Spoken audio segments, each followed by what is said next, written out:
Contrary to the rumors that you've heard, I was not born in a manger. I was actually born on Krypton and sent here to save the planet Earth. We cannot continue to rely only on our military in order to achieve the national security objectives that we've set. Everybody somewhere between the ages of 18 and 25 will serve 3 months of basic training. We've got to have a civilian national security force that's just as powerful, just as strong. Yes, we can. Obama's healthcare plan will include coverage of all essential medical services. Yes, we can. Obama is a cruel hoax. He works for Wall Street. He's an agent of finance capital. Where did you come up with the number $700 billion? Here's the Treasury spokeswoman's quote. It's not based on any particular data point. We just really wanted to come up with a really big number. To Democrats and Republicans who've opposed this plan, I say, step up to the plate. A few members were even told that there would be martial law in America if we voted no. Secretary Henry Paulson is no George Washington. I don't think anyone questions, Mr. Kashgari, that you're working hard.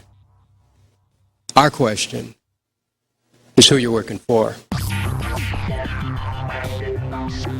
Obama pledged that he would resume the Security and Prosperity Partnership talks between Mexico and Canada that President Bush initiated.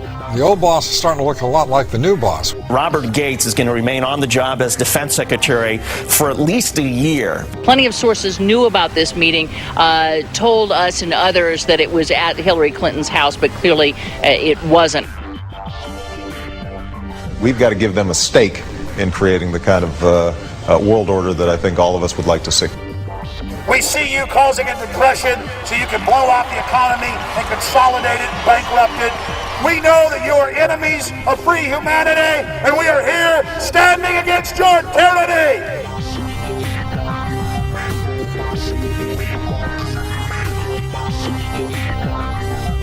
The Obama deception. The truth strikes back.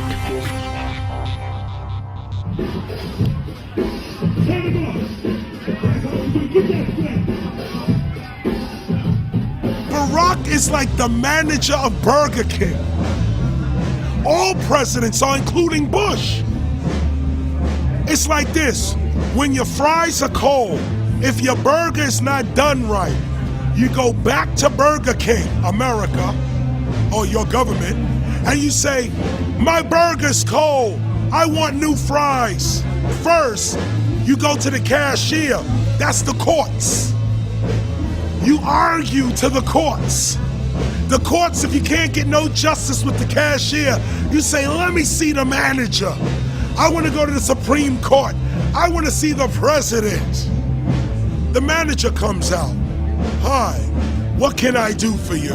Now the manager can override the decisions of the cashier, but you never get to see the franchise owner of Burger King. If you really have a problem with your burger, you need to go see the franchise owner. We need to go to the top or to the bottom. We need to go to where the real architecture of government is. And it's not in a president. It's in a global scheme. Politics in America today is identical to pro wrestling. And what I mean by that is, in front of the cameras and the public, we all hate each other. I'm going to kick my opponent's butt. I'm going to whale him from here to high water and beat the crap out of him. Yet behind the scenes, we all are friends going out to dinner. Went to dinner together. And it's all a work. All intermarried. Show business. It's showbiz. And that's what you have today in politics. The Democrats and Republicans aren't really opposed to each other. Left and right mean nothing. The only thing that counts is, are you working for Wall Street or are you trying to defend the people against the financiers? It's pretty obvious that there's some gigantic financial institutions that have been pulling the strings of politicians in this country for a long time. And there's the fact that we have it set up where they can donate millions of dollars to these guys' funds, these guys' campaigns. I mean, how do we not expect it all to go bad? America in 2009 was desperate for change. The past 8 years had been a disaster. Those weapons of mass destruction got to be somewhere. Maybe under here.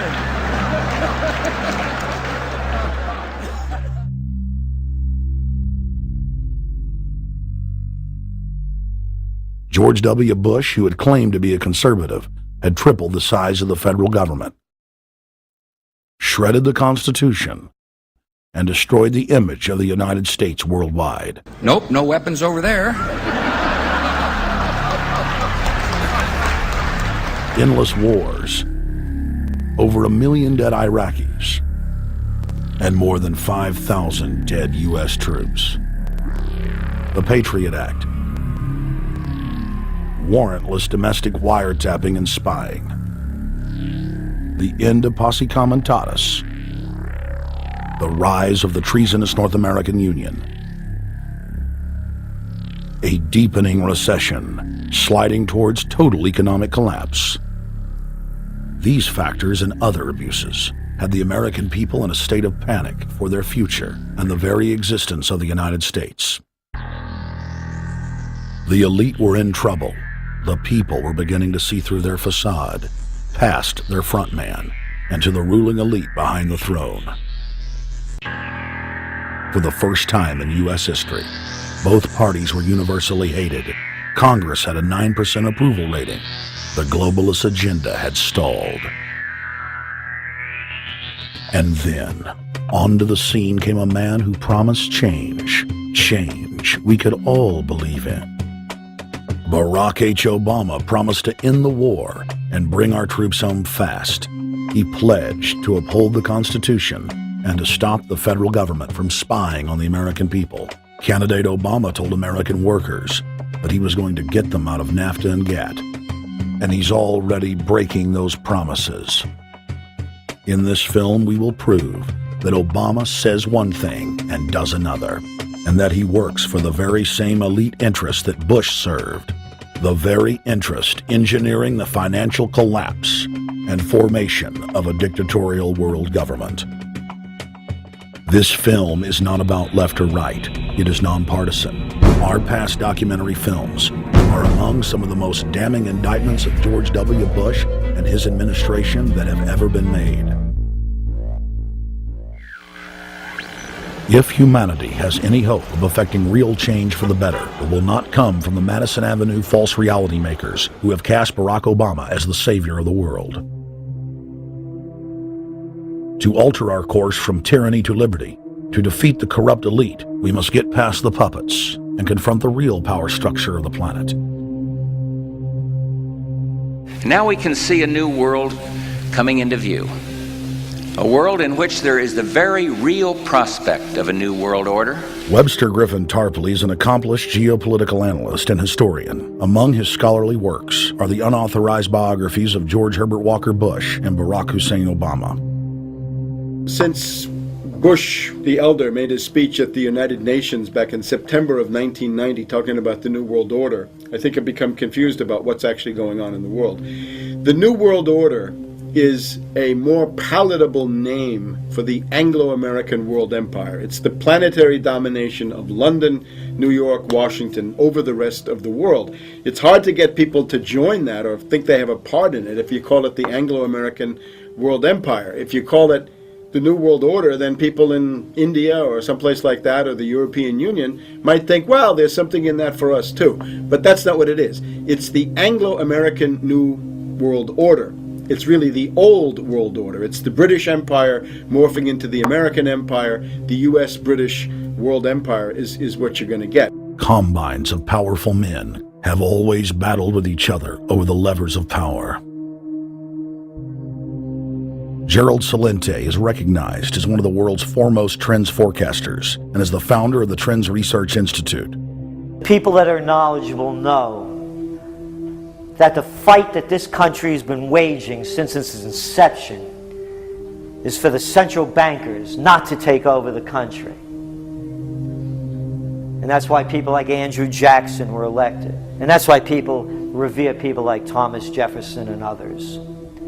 The takeover has happened, and it's a corporate takeover.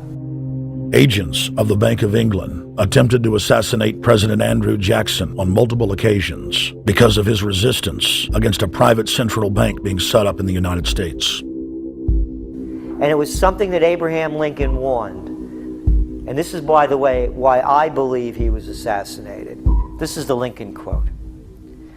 "The money powers prey upon the nation in times of peace and conspire against it in times of adversity. It is more despotic than monarchy, more insolent than autocracy, more selfish than bureaucracy. I see in the near future a crisis approaching that unnerves me and causes me to tremble for the safety of my country. Corporations have been enthroned. An era of corruption will follow, and the money power of the country will endeavor to prolong its reign by working upon the prejudices of the people until the wealth is aggregated in a few hands and the republic is destroyed." Wall Street has killed Main Street.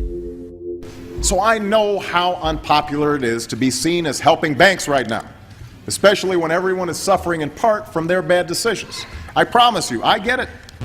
Up until about the Kennedy assassination and the beginning of the war in Vietnam, the United States is a very powerful engine for world progress. It's the assassinations, the Kennedy assassination, and the others in the 1960s, the beginning of the Vietnam War, and the beginning of the absolute domination of the Wall Street group over every other interest. Nobody else counts except the Wall Street money masters. That has now made the United States into no longer a force for progress, but something very different, often a force for destruction in the world. The military-industrial complex has taken over the country along with the Wall Street gang. If you look also at the people that Obama has put on his appointments list, it's all Wall Street. It's government of Wall Street, by Wall Street, and for Wall Street. There's nobody from heavy industry. There's nobody from the auto sector. Nobody from Silicon Valley. Nobody from big oil. Nobody from defense. No labor, no women, no retirees, no small business, nothing. It's pure Wall Street. The only people who have a voice in Obama's councils are Wall Street finance oligarchs. That's all there is. Nobody else counts for anything under Obama. It's the most extreme Wall Street administration we've ever had. Before his death, President Woodrow Wilson apologized to the public, regretting that he had been deceived by a group of international bankers, and the country's financial system had fallen into their iron grip via the Federal Reserve Act of 1913. Whether sought or unsought by the military-industrial complex, the potential for the disastrous rise of misplaced power exists and will persist. Dwight D. Eisenhower, he warned the people that the military-industrial complex was taking over the country. Only 3 years after leaving office, President Eisenhower's prophetic warning concerning the threat posed to our system of government by the military-industrial complex came to pass. President John F. Kennedy had enraged the entire elite network. Now, Kennedy was brought in as somebody who was expected to be a puppet. It was thought that his pro-Nazi father, Joseph P. Kennedy, the bootlegger, the speculator, would guarantee that Kennedy would be obedient to the establishment. They thought that Kennedy was a sex maniac who could be manipulated through all of this, but it turned out that through his personal suffering, Kennedy had discovered a personal sense of himself which went beyond just being a puppet, and he began to think about things like economic recovery, world peace, having a space program, making deals with the Soviets, cutting the Federal Reserve down to size, and a whole series of other things. Executive Order number 11110, signed by President Kennedy, began the process of abolishing the private Federal Reserve. Kennedy was also pushing for real civil rights reform and had begun the process of pulling the troops out of Vietnam. The last time you had an actual president was Kennedy. The oligarchs took swift and decisive action. When John Kennedy attempted to take the government back from the robber barons, he was brutally murdered. The message to future U.S. presidents and leaders across the world was clear: do as you're told or die. John Fitzgerald Kennedy was the last true president of the United States. And until the globalists are removed from power, we will never have another real one. The other thing about the American presidency you've got to remember is that this is a puppet post. It's automatically going to be a puppet post. The idea that Obama is somebody who's going to come in and exercise real authority when he's obviously been chosen and given everything that he's got by these financiers. Presidents are now little more than corporate pitchmen who take all the political heat, while the controllers remain in the shadows, safe from public scrutiny. Hip-hop icon KRS-One is not just known for selling millions of albums. He has led a tireless crusade against youth violence and has been a strong voice for human rights. If they controlled it before, what makes you think they're not controlling it now? The country was on a verge of revolution. They threw a black man up. Now we like this. They give him the money, they give him the bundling, they give him vote fraud, they give him the media whores, they give him goons, they even have elected officials making threats to put people in jail if they criticize Obama in public. All of this is the mark of a puppet. And that means that he is a puppet, actually more of a puppet than anybody else, more of a puppet than Mrs. Clinton would have been, even more of a puppet than McCain. He's the maximum puppet that we've had certainly since Jimmy Carter. They put a black face on the New World Order, and now we all happy. KRS ain't buying it. In the real executive power structure, the president serves the military-industrial complex. It's self-owned by the international bankers. If there's a revolution, the population just throws out the prime minister or president. The elite stays in power because the public is never aware of who the real enemy is. In Evian, France in 1991, standing before the Bilderberg Group, the apex of the world government power structure, David Rockefeller defined the New World Order as a system of world government serving the international banking elite.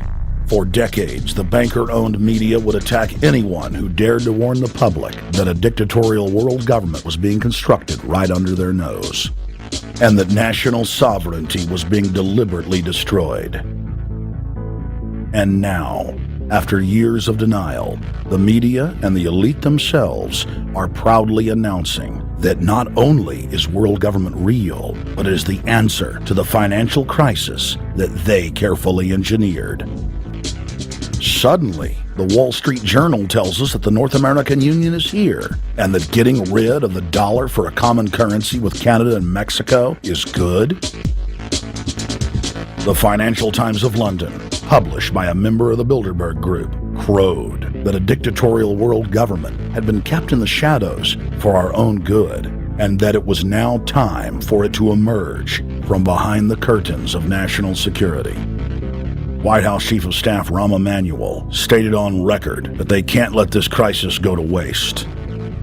You never want a serious crisis to go to waste. And what I mean by that, it's an opportunity to do things that you think you could not do before. And Henry Kissinger, who gave Barack Obama his first job out of college, told national television that the economic collapse was a great opportunity to bring in the New World Order. He went on to say that Barack Obama was the perfect person to sell it to the world. But he can give a new impetus to American foreign policy, partly because the reception of him is so extraordinary around the world. I think his task will be to develop an overall strategy for America in this period when really a new world order can be created. It's a great opportunity. It isn't just a crisis. In June of 2006, our team traveled to Ottawa, Canada, to gather intelligence on the shadow government's agenda for the coming years. I think that's the Queen. Investigative journalist and best-selling author Daniel Estulin had been tracking the Bilderberg Group for more than 16 years. His moles inside Bilderberg informed him that the elite were planning to first run the price of gas up to $150 a barrel, unimaginable in 2006. He also reported that after suckering the middle class back into the stock market, the group was going to implode the subprime mortgage market and destroy public confidence.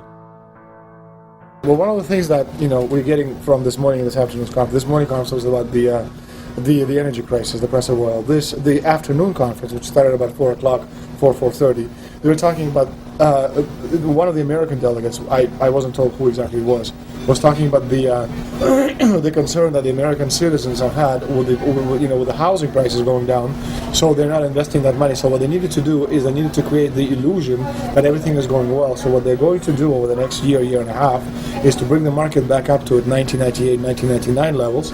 They're going to get all the suckers to invest whatever little money they have left over, and that's when they're going to make the economy bottom drop out. They need to destroy the economy because as we're running out of oil, when people don't travel, at least that's what they're saying, when people don't travel, when people don't have money, they don't travel, they don't spend any money, which means you don't waste a lot of oil and natural gas.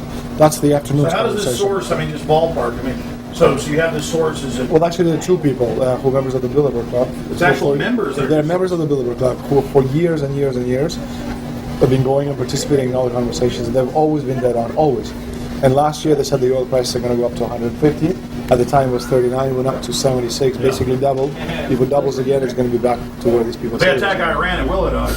Year after year, Estelin and other reporters like Jim Tucker are able to report on future events with stunning accuracy, all because they know the agenda of the Bilderberg Group. The Bilderberg Group sits at the top of the world power structure. 125 of the richest and most influential individuals on the globe make up its membership. From Istanbul, Turkey to Chantilly, Virginia, we have tracked the elusive Bilderberg Group. Bilderberg always insist on a media blackout. By June of 2008, we had already figured out that Barack Obama was the elite's puppet of choice. The national media claimed that during the weekend the Bilderberg Group was scheduled to meet, that Obama had speaking engagements set for Chicago and the Midwest. We knew better. In a classic bait and switch, the Obama campaign told the press corps to get on Obama's campaign plane, and that Obama would join them on the flight to Chicago. Campaign staff then slammed the door shut. The fawning press had been shanghaied as Obama's campaign aircraft lifted off without Obama. Robert, why were we not told about this meeting and that the senator wouldn't be on our flight until the doors were shut and we were about to taxi to take off? Again, we had a desire, Senator Obama had a desire to do some meetings. Others had a desire to meet with him tonight in a private way, and that's what we're doing. We set up these meetings. They're being done tonight. Again, Is there more than one meeting? Is there more than one person with whom? I'm not going to get into all the details of the meetings. I don't know that I've got a ton more different answers for all of your questions. Obama wasn't going to Chicago. He had a meeting to attend, a secret meeting. Initially, it was believed that the secret meeting took place at Clinton's Washington, D.C. home. Obama's spokesman denied that, but won't confirm where the former rivals met. He also declined to comment on their topics of discussion. For a day and a half, the mainstream media engaged in a wild goose chase, trying to find out where Hillary and Obama had gone. 3 cover stories later, the corporate press had to admit they had no idea where the 2 candidates had gone. And to this day, Clinton and Obama aren't talking. Plenty of sources knew about this meeting, told us and others that it was at Hillary Clinton's house, but clearly it wasn't. In 2008, the trail led us to the Westfield's Marriott Hotel, right outside Washington, D.C. We just flew into Washington, D.C. We're driving to the Westfield's Marriott. Tomorrow the hotel's closed throughout the week into the weekend for the Bilderberg Group meeting. We're going to check in the night before. They're going to kick us out tomorrow. So we're going directly into the belly of the beast. The hotel will be filled with at least 5 spy agencies. CIA, Defense Intelligence, Mossad, European Union security. We checked into the Westfield's Marriott 48 hours before hotel guests were scheduled to be thrown out ahead of the annual meeting. The building was nestled in the heart of the military-industrial complex, with the National Reconnaissance Office and Raytheon just a stone's throw away.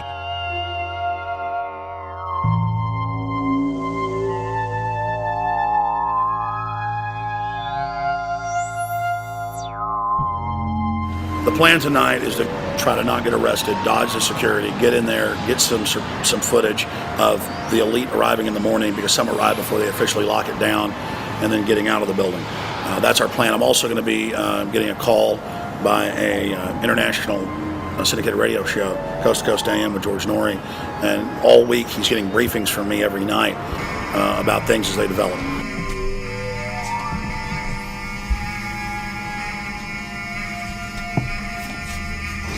George, we're sitting here in the room. As the phone rings with your producer, Tom Danheiser, to put me on, the fire alarm goes off. So everybody is exiting the building. I know this is a setup. They timed it exactly when this happened. Open the door. I want them to hear the fire alarm. Open the door. I want people to hear this live to the 16 million people listening.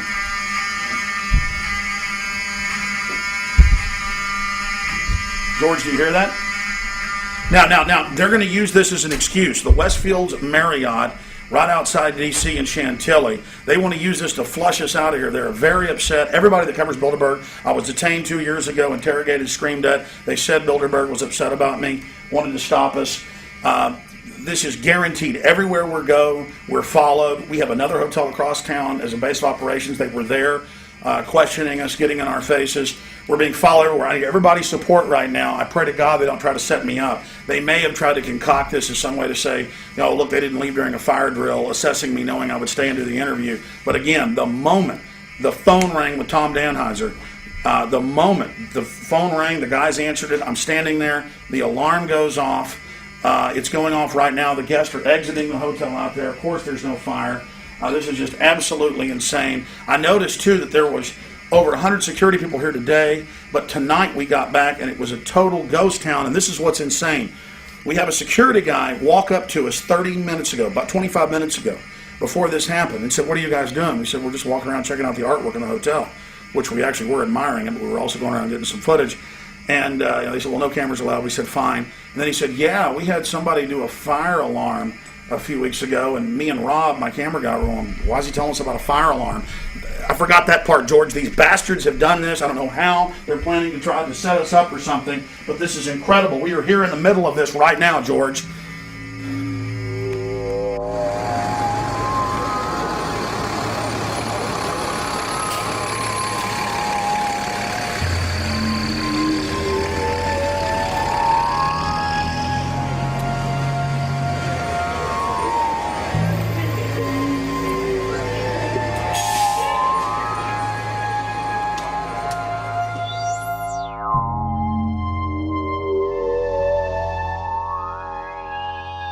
Stay there. Keep it locked.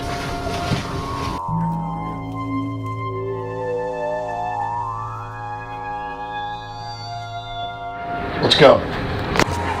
Let's get out of here now, Richard. Don't screw around anymore. We got out of here on exactly the right time. Is this the way out? Yeah.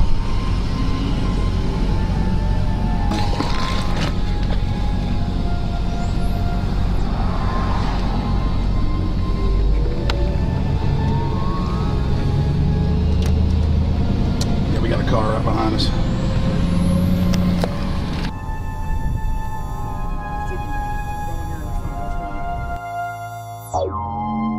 You made about, 5 turns and 6 turns? The same car's following us? Now he looks like he's following us into a... He came out of Bilderberg, he came out of the Westfield. Being a little bit subtle, but... Not too. So there he is. That's him over there in the blue green, car. Yeah.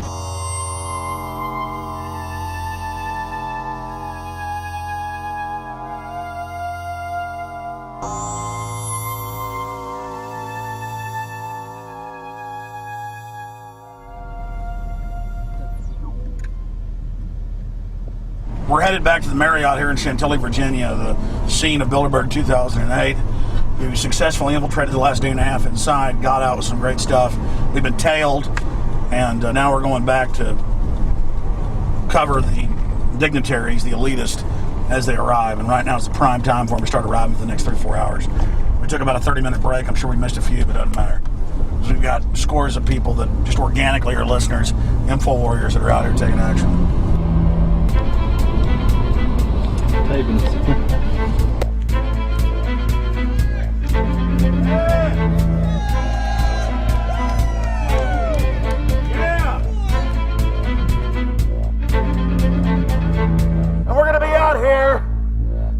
3 days, while you try to chart the future of our destiny, we're taking our destiny back. You're not our gods or our masters. We witnessed at least 7 convoys of armed Secret Service entering the Westfield's Marriott, and internal sources confirmed that both candidates did attend at least one meeting inside the conference. While the Bilderberg Group was 100% successful in 2008 at keeping their name out of the mainstream media, they did not fare as well when it came to the exploding independent press.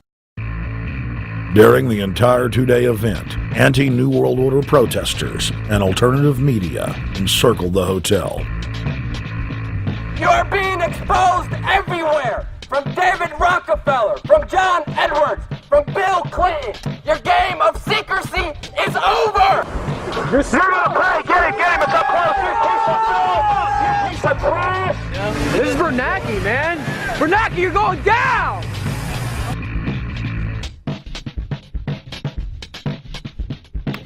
Obama, we know you're here, Obama.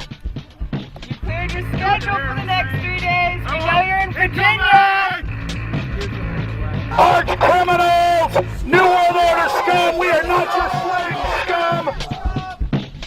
Brave Americans came from all over the United States and bullhorned the main conference hall at close range as the global power brokers schemed inside.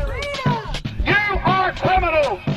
You control the central bank, you control the currency, and you're turning our beautiful country and world into a nightmare! The global elite are desperate to keep their organizational meetings a secret. They are keenly aware that if the population discovers that policy is being developed covertly by powerful special interest, the people will revolt. It is our duty to expose these criminals. It's a criminal act under federal law for federal officials to have private meetings to discuss world policy with non-federal workers.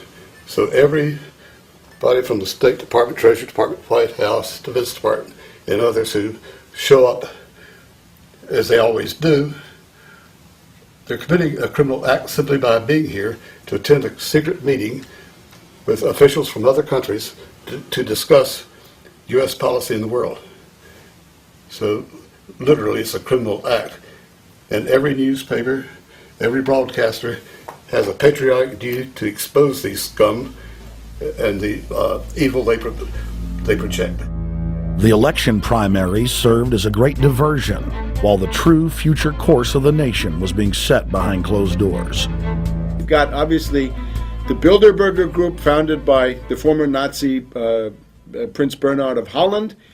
You've got the Trilateral Commission, founded by David Rockefeller's Zbigniew Brzezinski. They're the ones who ran the Carter administration. Everybody in the Carter administration, from Carter and Mondale and Volcker and Brzezinski, were all members of the Trilateral Commission. Founding member of rap sensation Public Enemy, Professor Griff, gave us his view of the Obama phenomenon. Barack Obama's been given a pass by the Blue Bloods.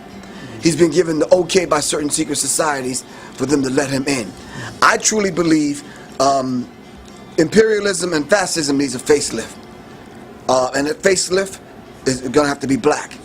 And the reason why I believe that, simply because I think they're trying to go into Africa. Well, they're already in Africa.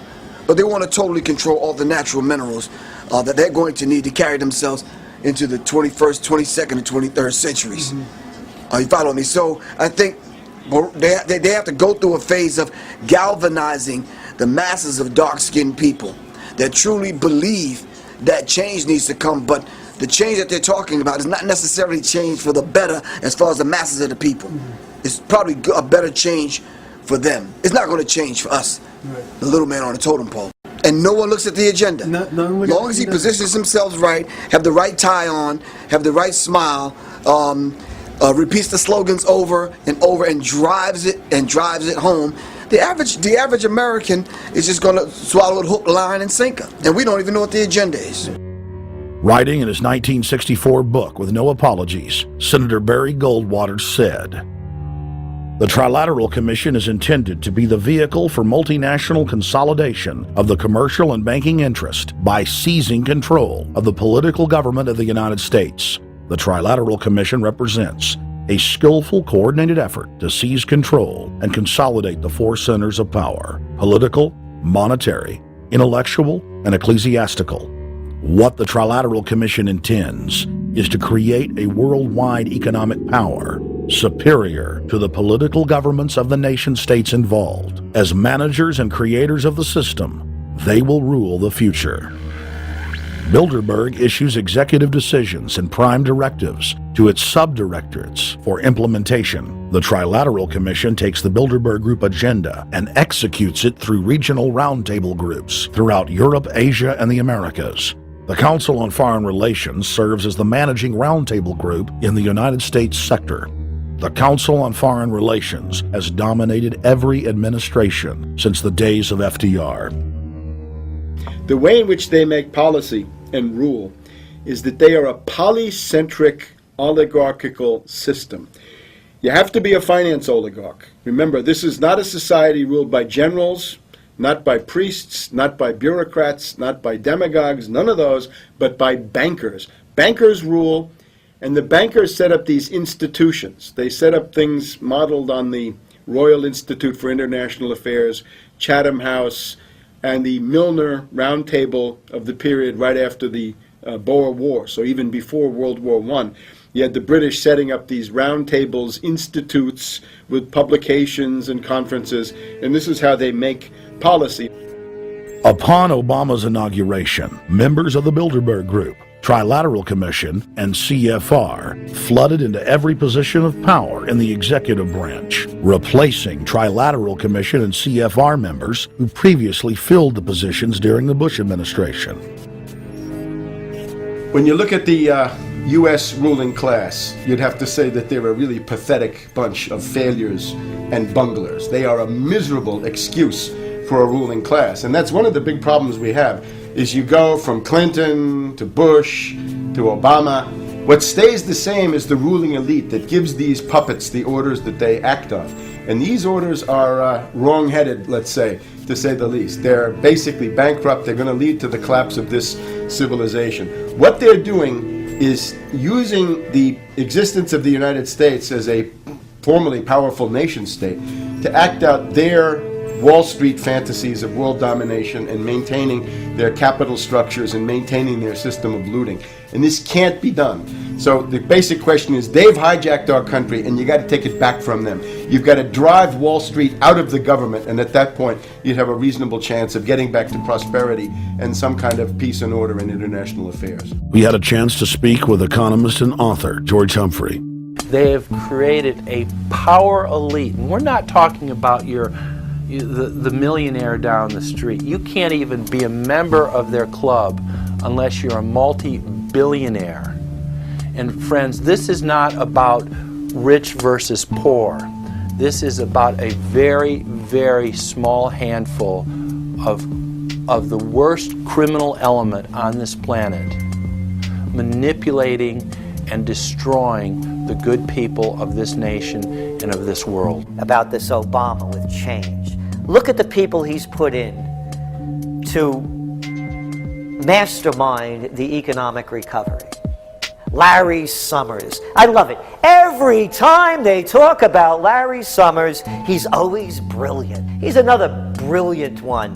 He's the one that helped dismantle the Glass-Steagall Act, the banking act that was put in place in the 1930s, so the banks couldn't become the banksters that they become. In the 1990s, you had the beginning of the derivatives bubble, thanks to people like Alan Greenspan, Rubin, Summers, a lot of the people who are now back in the Obama administration. And the derivatives, I think, are the centerpiece of this entire problem today. These are the same people, Geithner from the Treasury Department. Could you imagine that? Now we have the U.S. Treasury Secretary, who also is a Robert Rubin protege of the Larry Summers Group, that dismantled Glass-Steagall and broke apart the regulations that would have prohibited the banks and brokerages from becoming these criminals. He was the former president of the New York Federal Reserve, And now he's our Treasury Secretary. And as we all know, the Federal Reserve is as federal as Federal Express. It's a private bank. And now we've put this guy in charge of it? I mean, can't be Wall Street has hijacked Washington in broad daylight. Every single one of his appointments support the status quo. Every one of his appointments are there to screw the American people. Every single one of his appointments are people who are working to bring down the Republic and the Constitution of this country. Secretary of the Treasury, Timothy Geithner, Bilderberg Group and Trilateral Commission member. Secretary of State Hillary Clinton is a Bilderberg and CFR member. She is also married to Trilateral Commission member William Jefferson Clinton. Ambassador to the United Nations Susan Rice, Trilateral Commission. National Security Advisor General James L. Jones, Bilderberg, Trilateral Commission, and CFR. Deputy National Security Advisor Thomas Donilon, Trilateral Commission, CFR. Special State Department Envoy Henry Kissinger, Bilderberg Group, Trilateral Commission, and CFR. Chairman, Economic Recovery Committee, Paul Volcker, Bilderberg Group, Trilateral Commission, Council on Foreign Relations. The Director of National Intelligence, Admiral Dennis C. Blair, Bilderberg Group, Trilateral Commission, CFR. Secretary of Defense Robert Gates, Bilderberg Group, Trilateral Commission, CFR. Deputy Secretary of State James Steinberg, Bilderberg Group, Trilateral Commission, CFR. State Department Special Envoy Richard Haas, Bilderberg Group, Trilateral Commission, and President of the CFR. Obama Presidential Advisor Alan Greenspan, Bilderberg Group, Trilateral Commission, CFR. State Department Special Envoy Richard C. Holbrooke, Bilderberg, Trilateral, CFR. And the list goes on and on. Even if Barack Obama were the most wonderful person in the world, he was groomed and brought to power by the global elite to carry out their agenda. Humanity must look past Obama and realize that presidents come and go, but the shadow government and their program of global enslavement continues. How could people be so stupid and gullible to believe a bunch of political people? So people who voted for Obama were trying to express, I think, first of all, something worthwhile. The hatred for Bush, Cheney, the neocons, the desire to punish the Republicans for their adventures, their police state, and their economic depression. The second question was on the economy. People felt that Bush was selling them down the river into a world depression. He is, of course, the new Herbert Hoover in that regard, so they were trying to get something different from that. The tragedy, of course, is, and this is really why Obama was groomed and prepared over a period of almost 30 years now, that Obama is there to frustrate and to deceive all of those hopes. Obama is a cruel hoax. He's a bogus sham. He's an absolute denial of everything that you'd expect from an American president. It is very disturbing to see well-meaning people falling for high-tech propaganda over and over again. It happened after 9/11.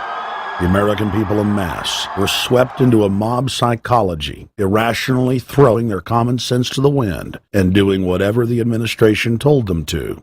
The general public eventually caught on to the fact that George W. Bush was a deceitful thug and that the economy was in freefall. In the midst of it all, Barack Obama was there, speaking out against the abuse of the people at the hands of the establishment. With the election of Barack Obama, the world rejoiced that the United States was no longer in the hands of madmen. But unfortunately for humanity, this was another vicious fraud. I want to like the guy. He speaks gently, he's intelligent, he seems to be a man of peace. He is just as charismatic as they come. But you know what? Is that a tree is really, really measured by the quality of its fruit. And when you kind of put away all the flowery words, when you put away all the rhetoric, when you put away all the rock and roll music, What he does is what's important for the people of this country, starting with the truth. Obama is notoriously a liar. He promised that he would get out of Iraq, I think within 16 months at some point. We had Samantha Power telling the Scotsman that he wouldn't be bound by those promises, and sure enough, he's now not going to be bound by those promises. Obama pledged in hundreds of speeches and interviews that within 6 months of being elected, he was going to bring our troops home from Iraq. But after he was inaugurated, the story changed. Now he said that they would look at bringing some of the troops home in 16 months. 2 weeks later, his story had changed again. Now the administration would look at bringing the troops home in 23 months. Well, Obama's already fudging. He's fudged since day one in this election, where he first said we're getting out. Well, now it's a timetable, and now it's da-da-da, because they're getting to him. They're understanding that, and he ain't going to be able to get him out because people more powerful than him got us in. When he first ran, remember, he was going to take the troops out. I get in there, troops come home. Day one. There is no military solution in Iraq, and there never was. I will begin to remove our troops from Iraq immediately. And then that went to 16 months. And now he's going to add, they're saying, another 30,000 or more troops to Afghanistan. Next, he sent 30,000 more Marines to Afghanistan, doubling the total number of forces in the crosshairs. Barack then announced that he was going to move missile systems into Eastern Europe to encircle Russia. But after all, what should we expect after he kept Bush's Secretary of Defense Robert Gates? The outcome of this policy is if you're constantly meddling near the Russian borders with these fascist creeps, IMF, NATO agents like Yushchenko of Ukraine, or Saakashvili of Georgia, or these Kaczynski twins in Poland, or various collections of people in Latvia, Lithuania, Estonia, you're tied to these gangsters, and if they decide to start a war, that rapidly escalates into thermonuclear World War III. This is worse than the neocons. Bush and Cheney never got as far as Brzezinski, Soros, and the other people running Obama. Barack Obama swore that he would vote to repeal the Patriot Act, but then he voted for its reauthorization. Obama decried the Bush administration's illegal warrantless wiretapping of the American people. Then he voted to legalize it.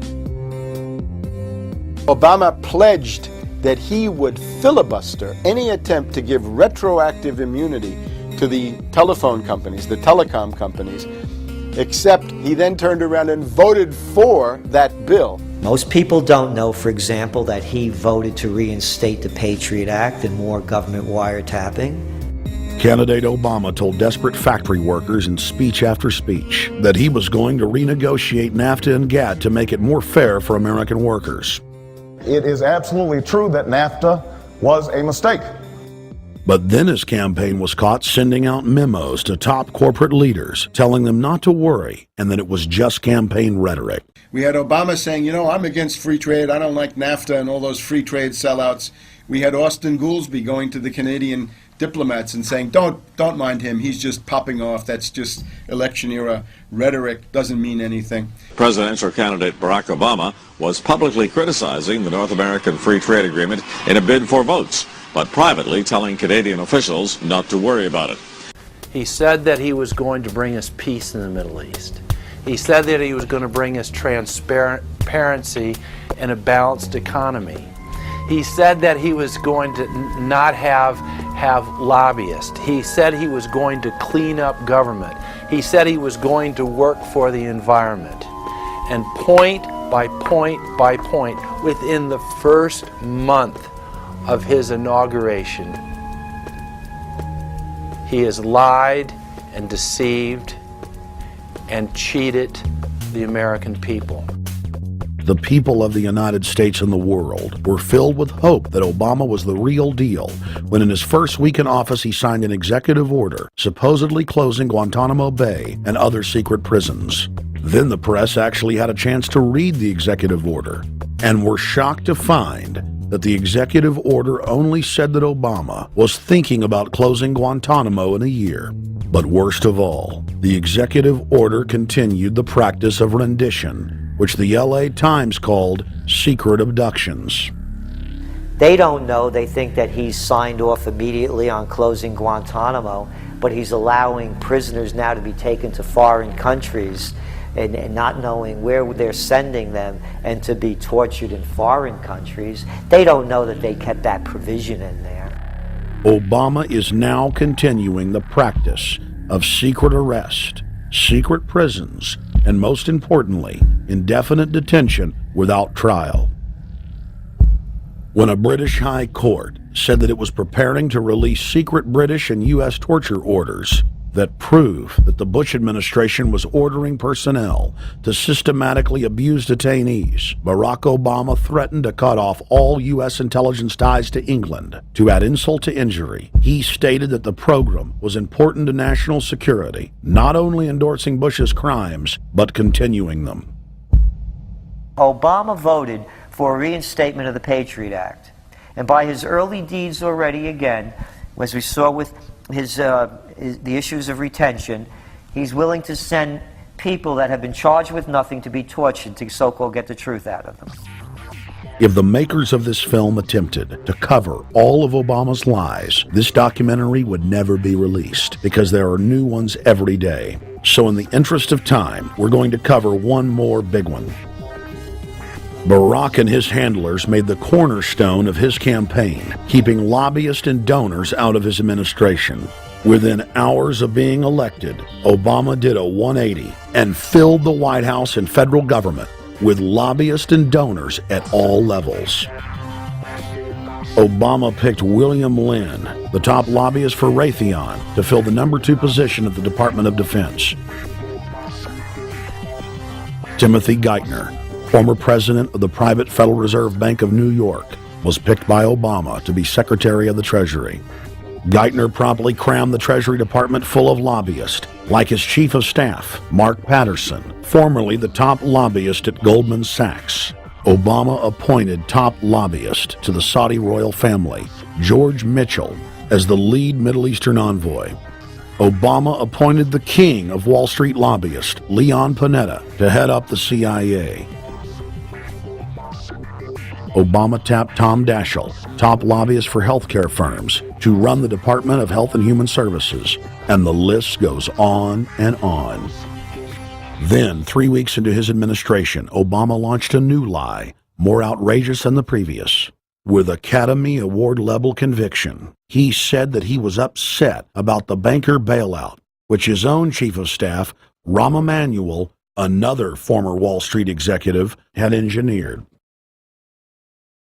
Obama said that he had signed an executive order capping the CEO's salaries of those who had taken the bailout money.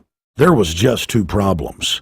All the major banks and brokerage firms were exempt, and the new order only dealt with any future bailouts. And those were to be on the honor system. What gets people upset, and rightfully so, are executives being rewarded for failure. AIG, Bank of America, and Citigroup, which have received billions in bailout money, don't fall under this plan. Only banks negotiating future agreements with the government will be restricted. But this appears to be built on an honor system, and White House Press Secretary Robert Gibbs had a hard time explaining how enforcement would work. Well, let me get, I will get clarification from Treasury on that. Generally speaking, this is already the biggest liar and the biggest disappointment that we've seen in recent history. And again, qualitatively beyond the rather low standards set by Bush the Elder and Clinton in terms of delivering on promises. Bottom line, Obama is a fantastic actor and an even better liar. His track record is clear. He has done the opposite of everything he told the people he would do. They'll make up one lie after another. And if you believe these people, knock yourself out. I don't believe a word they say. Within 1 month of the passage of the first banker bailout bill, the press reported that over $5 trillion had just disappeared out of the U.S. Treasury. By December, the amount of money that had been stolen had reached $8.5 trillion. The leadership of both political parties circled the wagons and would not discuss where the money had gone. Enough, man! In the Fed! In the Fed! In the Fed! Informed Americans protested the private Federal Reserve System at all 38 of their regional governorship offices. Arrest Bernanke and Paulson! Arrest all the criminals that stole the banker bailout money! It was refreshing to see people standing up against the real power structure, not being distracted by the elite's frontmen like George W. Bush and Barack Obama. We traveled to Dallas, Texas to cover We the People taking on the real enemy. Hey, I want to talk to the workers up there on the parapet. The ones smoking cigarettes and just jump back. You're with the American people, we know that. But understand, ask the workers inside. You're not in a federal government building. You're in a private Federal Reserve that uses that name as a fraud. That'd be like if my first name was Federal Reserve Jones. I'm still not the federal government. I'm not a federal agency. But if I said my name was Federal Reserve, I could go out and pay off politicians and get them to allow me to get into power so I could issue the currency and credit, and then I could buy up the world. That's what these criminals have done. A lot of people think that the Federal Reserve is already part of the government. They're not. It's controlled by cliques of unelected, unaccountable bankers meeting in secret. Most of these people have never even been through the formality of a Senate hearing or a Senate confirmation. They claim that they're part of the U.S. government. They masquerade as if they were part of the U.S. government. But in reality, this is a purely private operation. Jackals, hyenas, raptors, all of them loyal, not to the American people, but to the Wall Street banks, which is where most of them come from. Everyone is pointing to Barack right now, President Obama, as saying, you got to get the economy together. You got to get the economy together. When in fact, the president has very little to do with the economy. It's the Federal Reserve Chairman that at least sets the policy. That's a privately owned company, the Federal Reserve Bank. They set the agenda.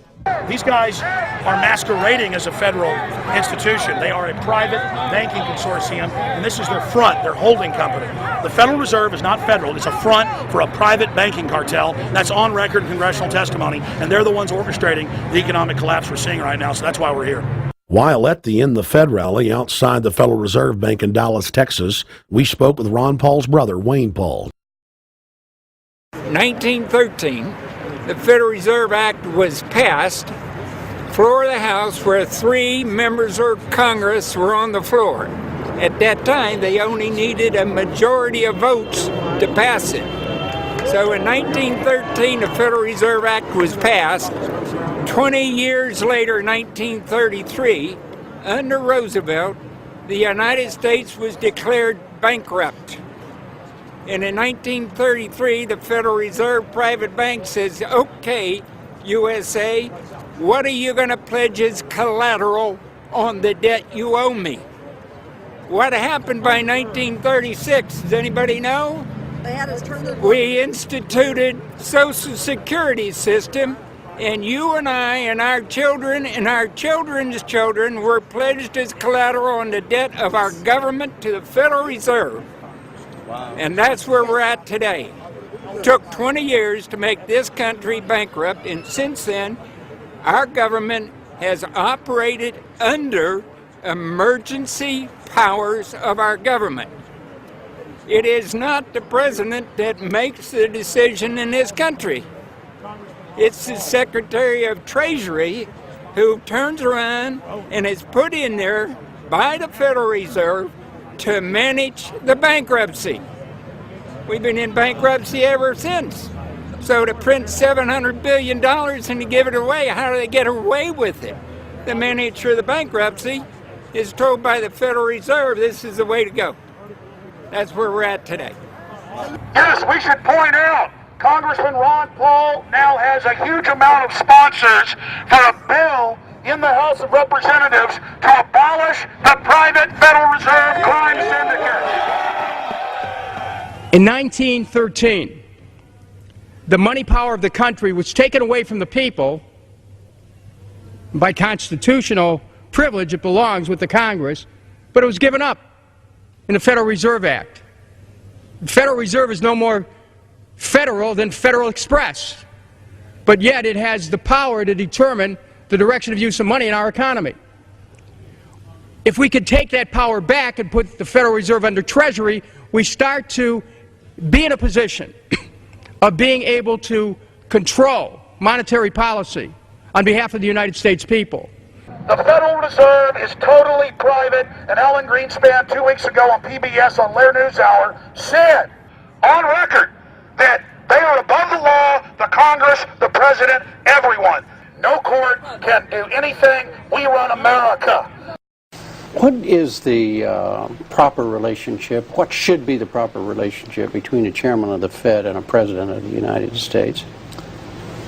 Well, first of all, the Federal Reserve is an independent agency, and that means basically that there is no other agency of government which can overrule actions that we take.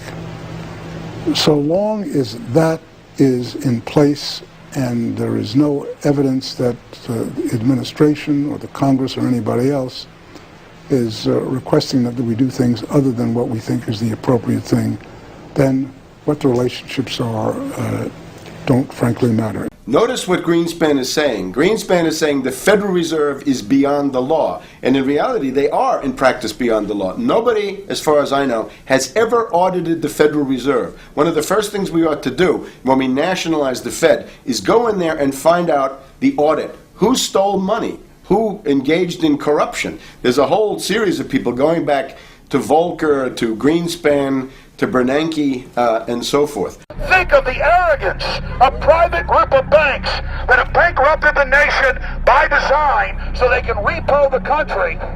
A private group of banks that loaned us our own money back are telling us they're above the law. You are not above the law, criminals. No one is above the law. No one is above the law, and the private Federal Reserve sure as hell isn't either.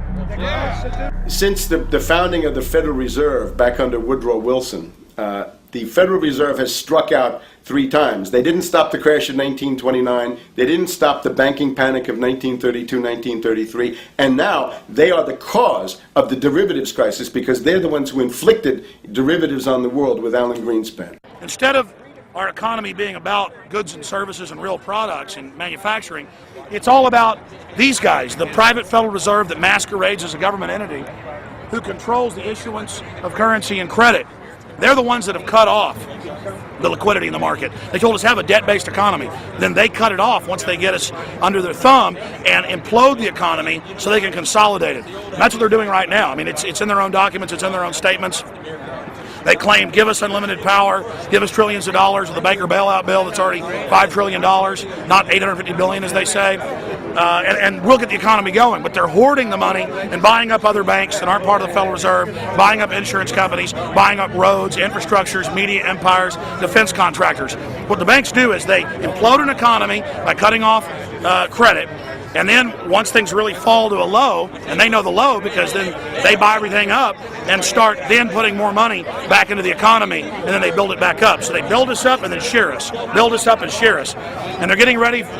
All over the world, they're always shearing some country, imploding it. Comes out in their own IMF and World Bank documents. That's just the foreign arm of the same cartel. And these are the people who claim to be the saviors of the economy, the people who have created every important crisis in the past 100 years, the Federal Reserve. So it's illegal, it's unconstitutional, and it's a failure. And I think the failure is what everybody can see right now.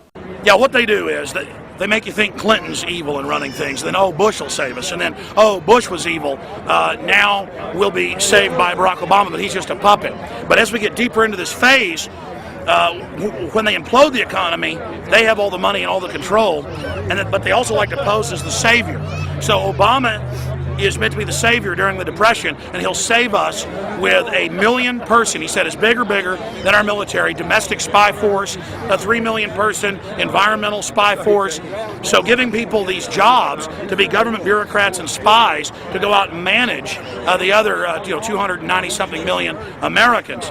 And so this is classical fascism. The communists also do it. Any vertically integrated command and control authoritarian system does this. So they're openly following what the same group of banks did in Germany, Russia. It's in the Communist Manifesto to have a private central bank.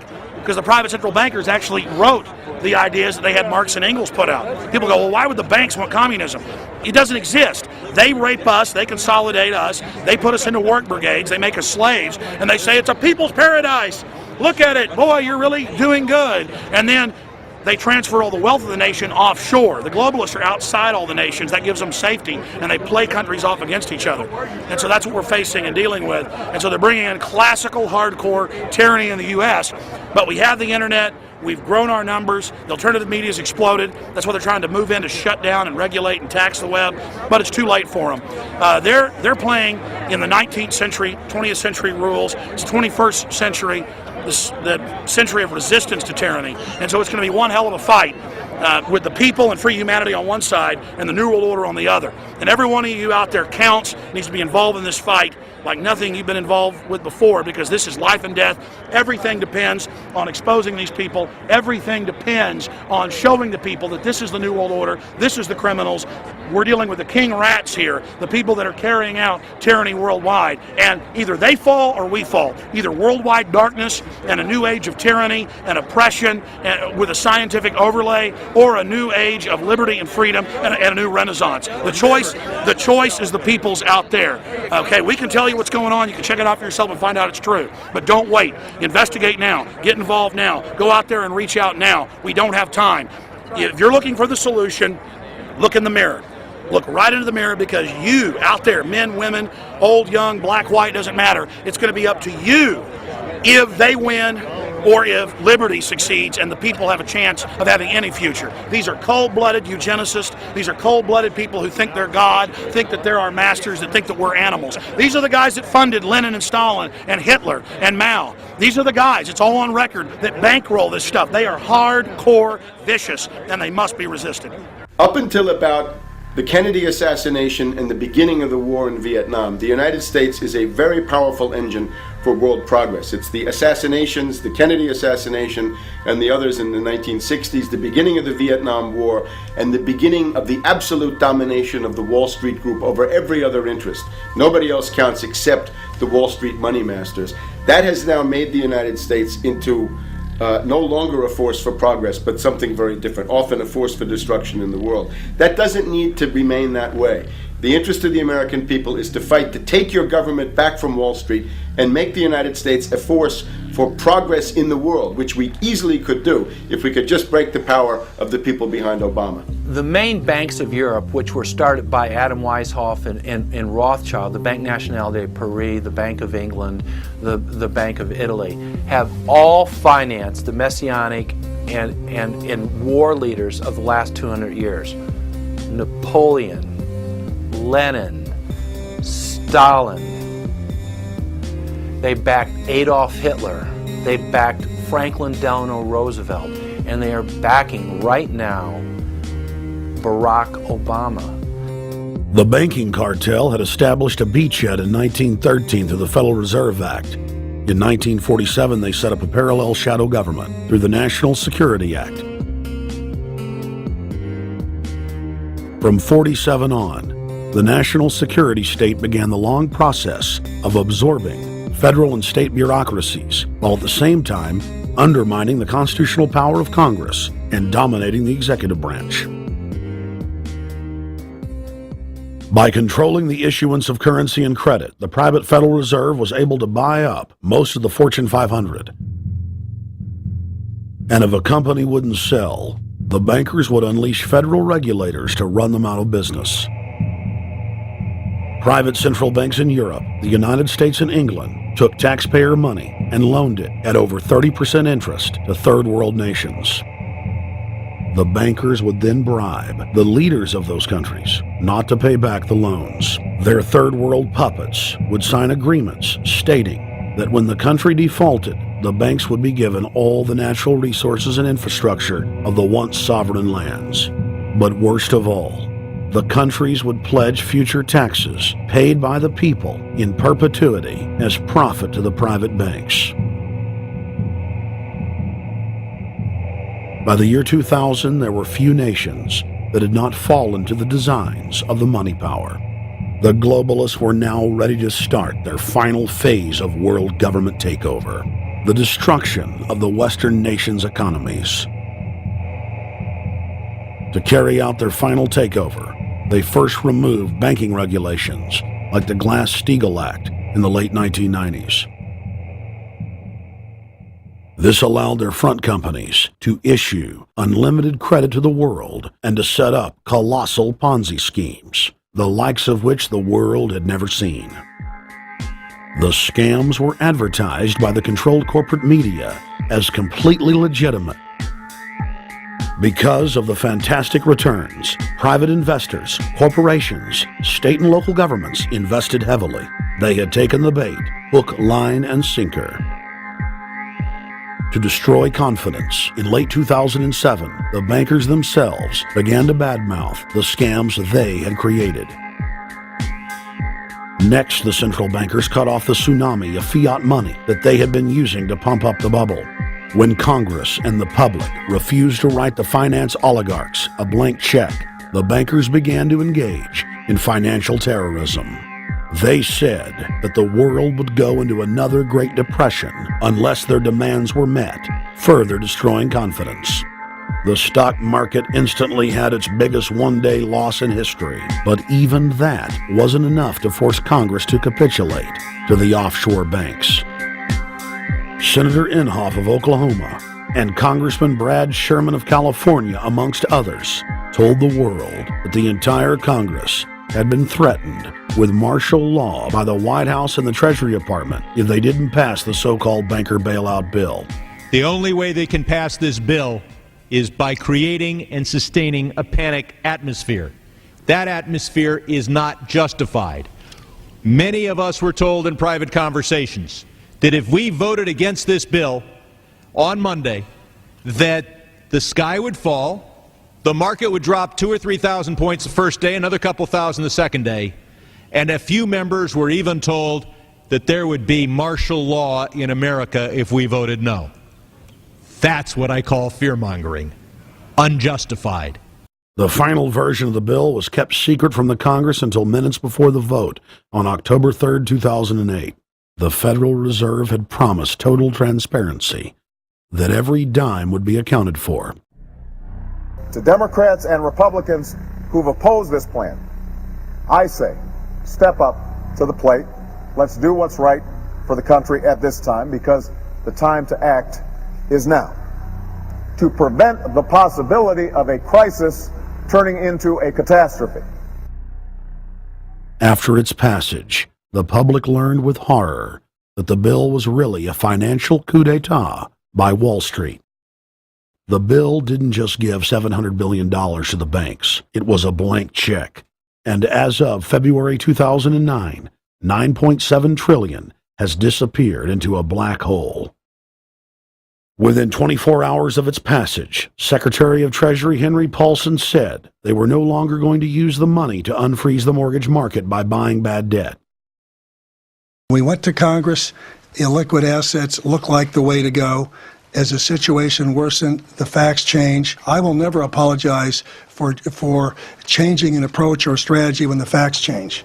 Paulson has, in the meantime, admitted that the subprime mortgage crisis is not the cause, really, of the breakdown of the entire world banking system and the bankruptcy of most of the banks in London and in Wall Street.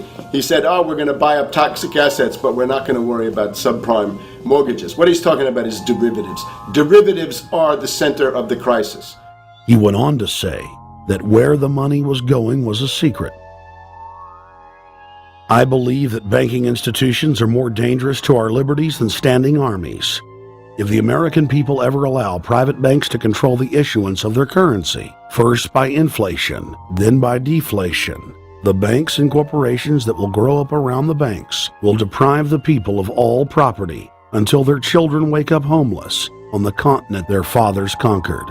The issuing power should be taken from the banks and restored to the people to whom it properly belongs. Thomas Jefferson, 3rd President of the United States. Secretary Paulson came in with the Vice President and Fed Chairman Bernanke and made all these assurances that there was absolutely a critical, immediate need to get rid of the corrosive derivative products, all the different names for this, ubiquitous, sub S, retraded, credit default swap, blah, blah, blah, blah. Okay? But they talked about them as though they knew what the hell they were. You got the money and you immediately said, what items, what auction? Now, the Treasury just basically cut that out of the bill. And what we have here is a situation where banks are hoarding the money that they're getting from the TARP. They're using the money to purchase other banks. And all of a sudden, the Treasury sent a signal to the banks, forget about it. We're going to give you the money that you want, and you do what you want with it. Unless you direct it specifically, it's not going to happen. I don't think anyone questions, Mr. Kashkari, that you're working hard. Our question is who you're working for. Throughout its passage, President Bush and Senator Obama worked in tandem to get Congress to pass the bill without even having time to read it, despite the fact that in major polls, 98% of the American people were against the bill. The leadership in both parties were for it. And I really want to commend Barack Obama, because as we were involved in the this and that and different provisions of the bill to persuade people, he really gave them confidence that this was the right decision for the American people, even though it wasn't, in our view, a great bill for them to vote on. I want to take a particular moment to also thank an individual who's not here, and that is Barack Obama, who made numerous calls not only to all of us, but to members of our caucus, and helped us gather the votes on the Democratic side to pass this legislation. Bankheads then bragged to the press that they were hoarding the bailout money and using it to buy up smaller, healthy banks and insurance companies. Their plan was working like a charm. Next, the central bankers loaned the federal government back $787 billion of our own money at interest for President Obama's so-called stimulus package. And just like the banker bailout, Congress was given less than an hour to read the 1,070-page-plus stimulus bill.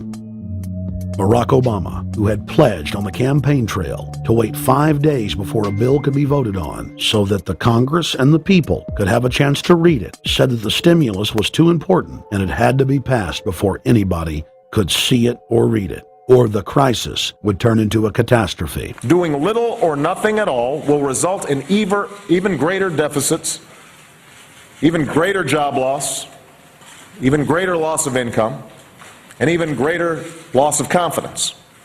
Those are deficits that could turn a crisis into a catastrophe, and I refuse to let that happen. After its Friday passage, in gangster fashion, President Barack Obama took a 4-day vacation and said that there was no rush to sign it. The spending bill was really a takeover bill, designed to further federalize the states and to pay off rich donors that had donated to both parties. As the world slid deeper into depression, the bankers celebrated the fire sale that they had created. I believe the phrase burdens of the office is overstated. Yeah, it's kind of like, why me?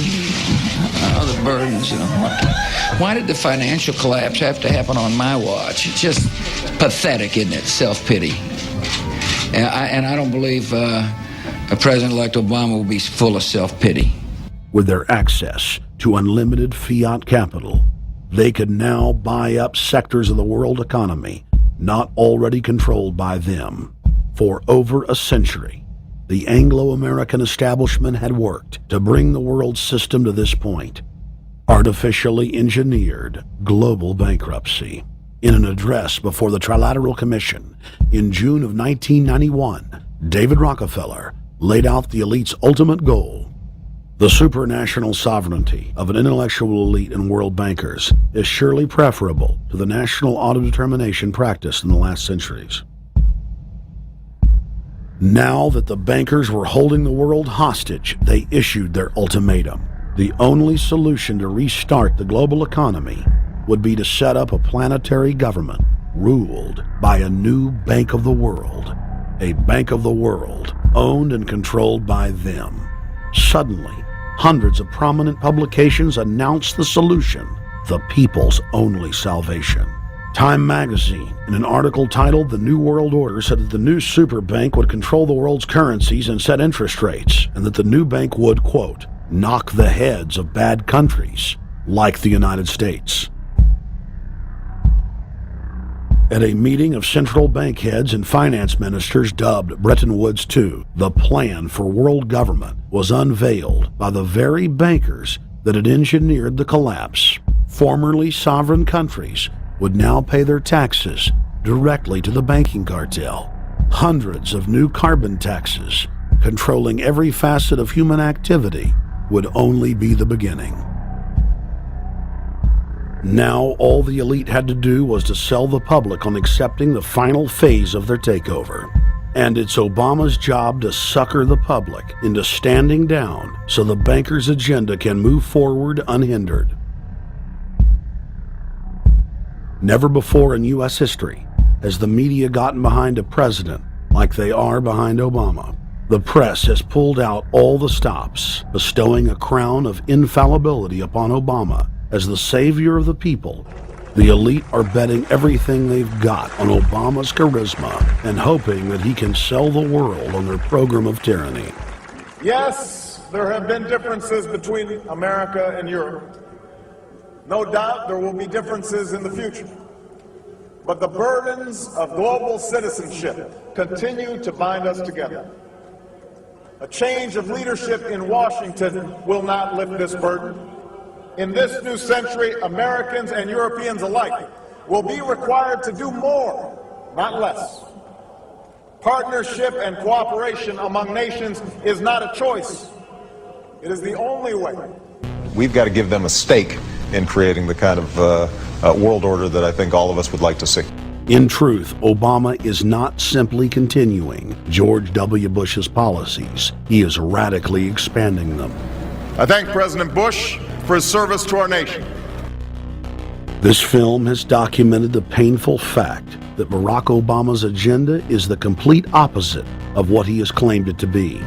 Now we will reveal what Barack Obama and his controllers' true agenda is. Number 1, bring the United States under the complete regulatory control of a private offshore superbank known as the Bank of the World. More than 100 new taxes are now being developed under the umbrella of curbing greenhouse gases. The new taxes will be paid directly to the private bank consortium. At the producer level, taxes will be paid on farm animals' flatulence. At the consumer level, there will be carbon taxes on all forms of meat, beef, poultry, pork, and fish. All cars will be fitted with satellite tracking boxes that will tax driving by the mile. And an added tax will be placed on all fossil fuels, including motor oil and natural gas. All plastic products will have a carbon tax added. Outdoor space heaters and fireplaces are to be taxed. All electricity produced by coal-powered plants will be taxed. Under the cap-and-trade system, citizens will be forced to pay taxes on thousands of products to private cap-and-trade services owned by Al Gore and other elitists. There will be taxes on light bulbs, water, trash pickup, air travel, train travel, bus, ship, medicine, steel production, mining, clothing, laundry, asphalt are just a few of the new taxes to be levied. But to truly transform our economy, to protect our security and save our planet from the ravages of climate change, we need to ultimately make clean, renewable energy the profitable kind of energy. So I ask this Congress to send me legislation that places a market-based cap on carbon pollution and drives the production of more renewable energy in America. That's what we need. The notion of anthropogenic global warming is a fraud. In other words, the idea that the planet is getting warmer and that human activity is somehow responsible is a pseudo-scientific fraud. It's a big lie. It's a monstrosity. Remember the Nazis, they had race science, race hygiene. They said Aryan blood is different from any other kind of blood. This was, of course, idiocy, a fantastic piece of nonsense. Today, we got something similar. Global warming caused by human activity, and the answer to that is carbon tax plus cap and trade, according to the wishes of Al Gore, Prince Charles, and basically the entire world banking community, the world oligarchy. What they're trying to do with that is to perpetuate the current system where bankers rule the world, financiers rule the world, and the rest of us get the crumbs from the table. But remember, if you try to put on cap and trade and a global warming carbon tax with the idea that you're going to save the polar bears, what you're going to do is destroy human society. You're going to cause genocide on a massive scale. The deaths will be measured in the hundreds of millions and indeed in the billions. Just the idea of global warming means that there'll be no development for Africa, no development for the poorer parts of Southeast Asia, and no world economic recovery of any kind ever in our entire lifetime. So it's important to expose and fight the pseudo-scientific fraud of global warming. One more point about this. You don't need a climatologist to know that this stuff is a fraud. I'm a historian. I can tell you, in the last 1,000 years, we had a period of very warm temperatures called the medieval warm period, where all kinds of grapes and semi-tropical stuff was growing very far into the northern hemisphere. That was about 1100, 1200. It happened to correspond with an all-time maximum of sunspots. Right now, we can say that we're going into another maximum period where there'll be some warming, but we're well within the limits of the medieval warm period. About 1600 to 1650, there was an ice age in northern Europe. The North Sea was filled with ice. The German and Dutch ports and the English ports were filled with ice. That corresponds to an all-time minimum of sunspot activity, the Spörer minimum and the Maunder minimum. So this has largely got to do with solar activity. We can see that other planets, not just the Earth, are warming slightly as a result of increased solar activity. But we're well within the minimum. So what the oligarchs claim to be an open and shut scientific case is a piece of pseudo-scientific nonsense, and it should be rejected. Number 2. The social engineers are fully aware that the Obama craze will wear off quickly, so they are racing to put in place the most oppressive police state control grid in human history. 20,000 battle-hardened regular Army troops are now being deployed to patrol the streets of the United States. FEMA is now building giant camps in every region of the country, and the Congress has introduced bills like the National Emergency Centers Act, H.R. 645, which merges local governments and the police under federal control. And as we all know that have watched these things, they're ready for the riots. With these detention centers that are being opened up around the country, with state police training for riot control in the event of economic calamity and food riots, they know what's going on and they're prepared for it. So people better also prepare for it themselves. Anyone that's not prepared for what's going to happen, they deserve what they get, because there's enough information out there pointing to the problems, and they should take all precautionary actions. Next, Obama ordered the Defense Department to issue DoD Directive 1404.10, establishing a 1 million person civilian army under his control. Simultaneously, Obama launched USAService.org. The new website deceptively masquerades as a federal agency, but in reality is a recruiting tool building a separate, completely private army outside of government that takes orders directly from Obama's controllers. Barack Obama has refused to rescind Presidential Decision Directive 51, signed by George W. Bush. The directive plainly states the president is a dictator and that Congress is ceremonial. We cannot continue to rely only on our military in order to achieve the national security objectives that we've set. We've got to have a civilian national security force that's just as powerful, just as strong, just as well funded. President Obama and his Chief of Staff, Rahm Emanuel, have repeatedly stated on the record that all Americans below the age of 64 will be forcibly conscripted into federal service. Citizenship is not an entitlement program. It comes with responsibilities. Everybody somewhere between the ages of 18 and 25 will serve 3 months of basic training and understanding in a kind of civil defense. Now, it doesn't always have to be service in uniform. One of the things that if you talk to our generals, they are desperate for is a civilian counterpart to our military forces. So is this compulsory then? Well, you have to, in a sense, it's a required of everybody, 18 to 25, 3 months, and at some point at that point you do it. Obviously, I'm not going to say perfect legislation. We'll work that process through. You could do it during a college summer, or you could do it after high school. If you have a demagogue with a fanatical mass movement of personality cultists who is imposing the program of a group of extreme bankers and finance oligarchs, that's fascism. Obama's transition site, change.gov, proclaimed that middle school and high school students will be forced to serve the federal government. Fascism is gutter up, streets up, hooligans, thugs, fervently idealistic students, swarming adolescents, just the kind of thing you see around Obama. The way you get a population to enslave itself when the police and the army are no longer enough to do that. So I think that's if you're a left liberal, it's time to open your eyes to that. All young Americans between the ages of 18 and 24 will be conscripted into a paramilitary domestic security force. If Obama has his way, adults and seniors will also be forced into other forms of service for the betterment of the homeland. Number 3, disarming the American people.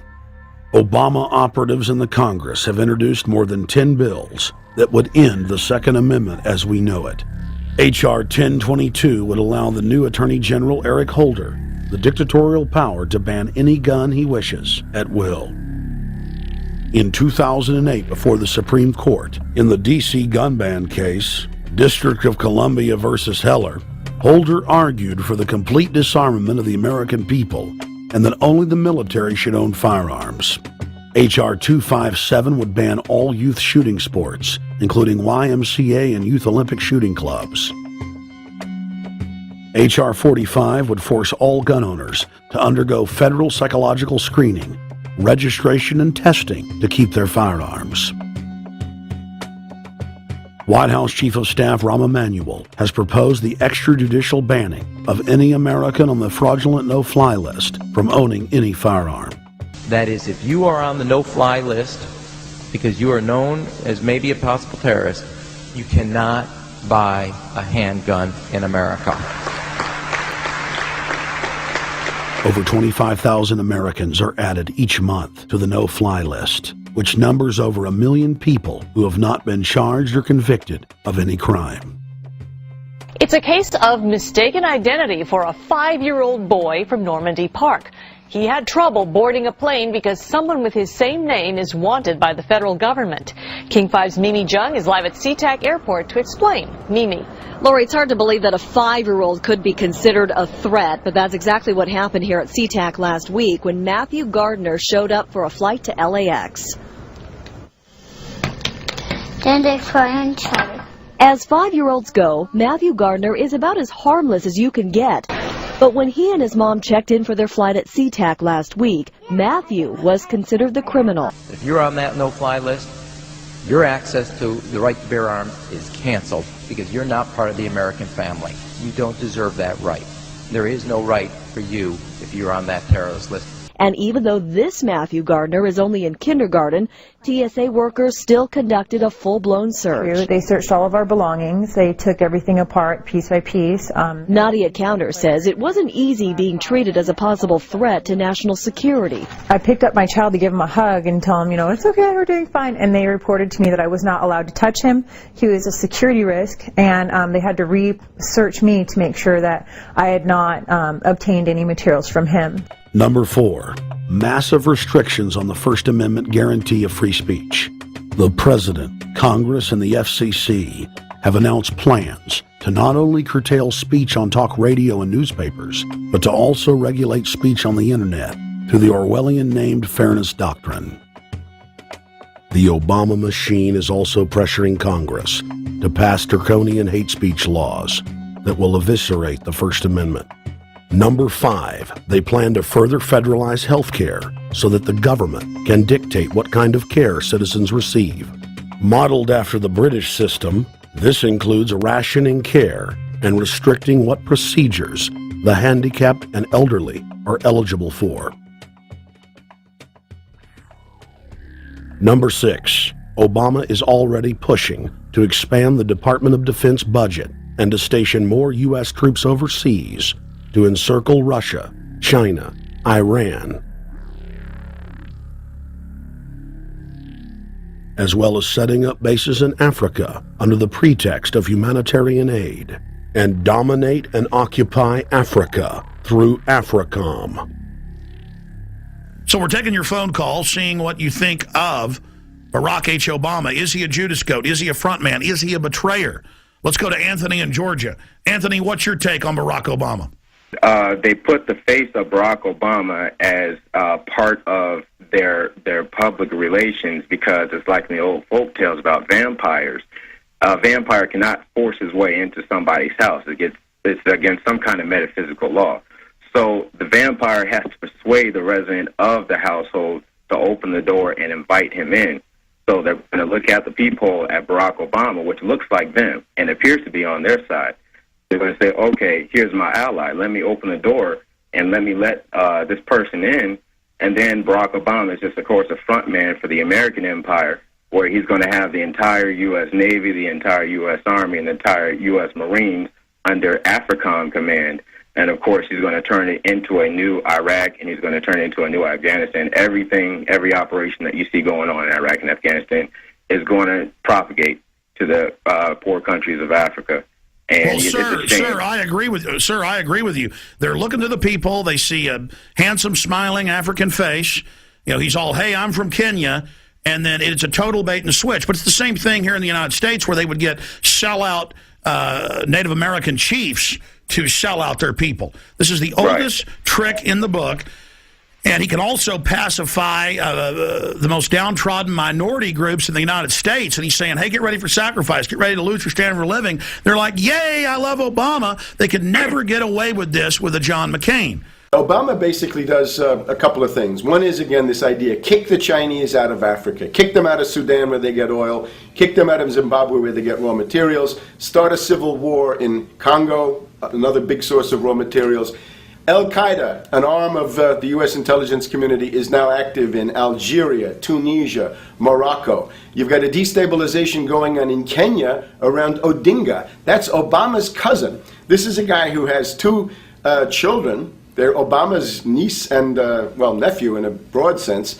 And one of them is named Raul, and the other one is named Winnie, after Winnie Mandela, who did the necklacing and political assassinations in South Africa. So this Odinga is essentially a CIA destabilizing operation in Kenya, and he's got a Odinga Islamic Alliance to crush the Christians in Kenya, but this also reaches into Ethiopia, it reaches into Uganda, Congo, Tanzania, and a whole bunch of other countries in that region. So all of Africa is a battlefield in flames between the U.S. and the Chinese, with Obama leading the charge to kick the Chinese out for geopolitical reasons. Number 7, radically expand federal control over family farms and ranches through the Animal ID and Premises ID system. Number 8, accelerate the merger of the United States with Canada and Mexico under the Security and Prosperity Partnership. He is also accelerating the transfer of remaining federal authority to unelected quasi-governmental bodies like the World Trade Organization. Number 9, Obama must convincingly play the part of the president and convince the people of the United States that the buck actually stops with him. This is critical to the globalist master plan because in 4 to 8 years, Obama must take the blame, as Bush did, for the New World Order's horrific agenda. At that point, the elite will put a new puppet in the ceremonial seat of power and build him up as the savior, only to tear them down again. And so the process is repeated over and over. For their program to work, it is essential that the people not learn that the presidency is now nothing more than theater, because if they did, the people would stop looking at the pawns and start looking for the king. Through this system of deceit, the elite's criminal agenda can continue forever because the people waste all of their political energy debating the media spectacle instead of investigating the globalist agenda. Number 10, it's Obama's job to sell the public on globalist policies that aren't in the people's best interest. But the overlords have many salesmen. His most important function is to protect the criminal oligarchs from prosecution while they loot the economy worldwide, start new wars, and engage in torture. They're called Generation O, and they were the key to Barack Obama's White House win. During the campaign, Barack Obama used the internet like no other candidate before him, harnessing the energy of millions of his supporters. But the question now is, what to do with this young, eager, energetic army? This gives Barack Obama and his administration contact information for so many people, so next time he needs to push his legislation, he can contact all these people. Kennedy-esque. I feel as though this was like when John F. Kennedy was elected. Shouting, smiles, and tears. It was the scope of Obama's victory that was most impressive. I saw a photograph of Obama playing basketball. And I said, you know what? I see him as a leader, and that's the world that's in his hands. Own a piece of history, commemorating the day the world changed forever. His confident smile and kind eyes are an inspiration to us all. In summation, Barack Obama is a Madison Avenue created fad. All of the crazed Obama worship, being pushed by the corporate media, is scientifically designed to capture the public in a net of peer pressure mass euphoria. If the New World Order can just distract the public for a few more years, the elite can finish constructing their police state control grid. Now, a lot of times, we don't want to know the issue. Right. We don't want to know the issue. We feel, what do you call this thing where you get this false sense of gratification, but because a black man is in office, everything's going to be all right. No, everything's not going to be all right. Yeah. Until you look into the agenda and what the Democratic Party has been about, is about, and will be about, regardless if Barack Obama is the president or not. And that's real. Barack Obama is the perfect Trojan horse. He makes the people feel like they finally have a place at the table, even as he betrays them. I won't have to worry about paying my mortgage. Oh, it's such a blessing to see you, Mr. President. Thank you for taking time out of your day. Never in my life will things like this ever happen. Sadly, many Obama supporters can't see what's right in front of their faces because they've already invested their very identity in this artificially created cult movement. Throughout history, it has happened over and over again. People turn their intellect over to cult of personality mass movements, and it's happening again. The evidence presented in this film is documented fact, and those that ignore what history has taught us do so at the peril of us all. As frightening as the information in this film is, there are many things we can do to stop the globalist agenda dead in its tracks. First, we expose the cult of Obama for what it is, a sad hoax. Next, realize that we are all being propagandized 24/7. Investigate all information for yourself, be it political parties, the media, or this film. Be aware of the tricks that the elite use, like the staging of false flag terror attacks and other crises. Rediscover the Constitution and Bill of Rights. Promote a culture of true liberty. There is a reason the internationalists are attempting to destroy the sovereignty of all 50 states. They know it is one of the biggest threats to their domination. The federal government has been completely hijacked by foreign interest, and more than 25 states have recognized this fact and are moving to block the New World Order at the state level by declaring their 10th Amendment powers. But most important of all, there is a huge awakening taking place in the United States and across the world against the globalist agenda. Free people everywhere are joining together and saying no to corruption and tyranny and no to world government. This is the center of endurance, and endurance is what wins wars. Not how many people you kill, but how long can you endure? George Washington lost almost every battle he had, but he endured. He out-endured the British. And that's how the battle was won. Endurance. And each and every one of you watching this, every single one of you, is just as important as the people who were our founding fathers. You are just as important as the Sons of Liberty who met in the 1770s to philosophize about freedom, to philosophize about a republic, to philosophize about a truly free country with a republic. There's 1 billion people on the planet. It only takes one to change it. Are you the one? There may be everybody in your classroom bugging out. Your whole school may be on fire with kids wild and bringing guns. But are you the one? Nature has a way of abundance. Nature puts out a lot of stuff looking for the one.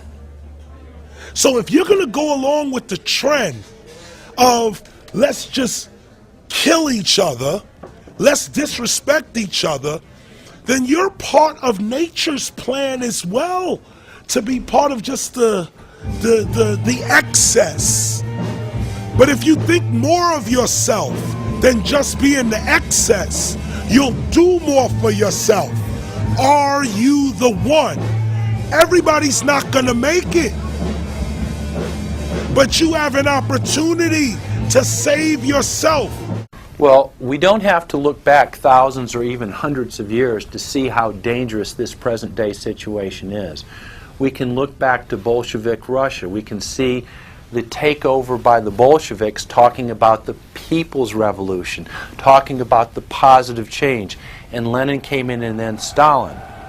The fact is that over 40 million Russians between 1925 and 1940, good Russian, people who were Christians, people who had their own businesses, people who were educated, they were exterminated because they had their own business, because they were educated, because they believed in God's law. We can look over at Germany. Germany was in a very, very terrible economic situation, and this very charismatic leader called Adolf Hitler comes in. He makes the roads good, and he promises a better life for the people. And within 10 years, you see a completely nationalized, centralized, dictatorial situation where millions and millions of people were exterminated. And then we can go to Maoist China. Mao came in, he promised change, he promised a better life, and within 5 years, 60 million Chinese were exterminated. They don't teach that. They don't teach that in the schools these days, and it wasn't that long ago. And I pray to God that this will not happen in the United States. And the way it won't happen is if you and your friends and all of us together take action to say no. This country is too precious. It's too wonderful. It's too good of a place to lay down as a victim. Greatness could arise once we break the shackles of the government that's holding us back. One thing America has more than any other country is an entrepreneurial spirit. One thing we have more than any other country is the ability to be innovators. You know, if I was born in Italy, I wouldn't be the trend forecaster I am today, because I would have been locked into a culture of thinking one way. We have that freedom of expression and freedom of thought that could free us to create greatness again if Big Brother doesn't come down on us harder. Humankind is at a historic crossroads. The forces of globalism are marching towards absolute despotism. Look in the mirror, count the cost, and decide, are you going to let history repeat itself? Or will you stand tall with freedom lovers everywhere and stop the completion of a world dictatorship?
Thank you.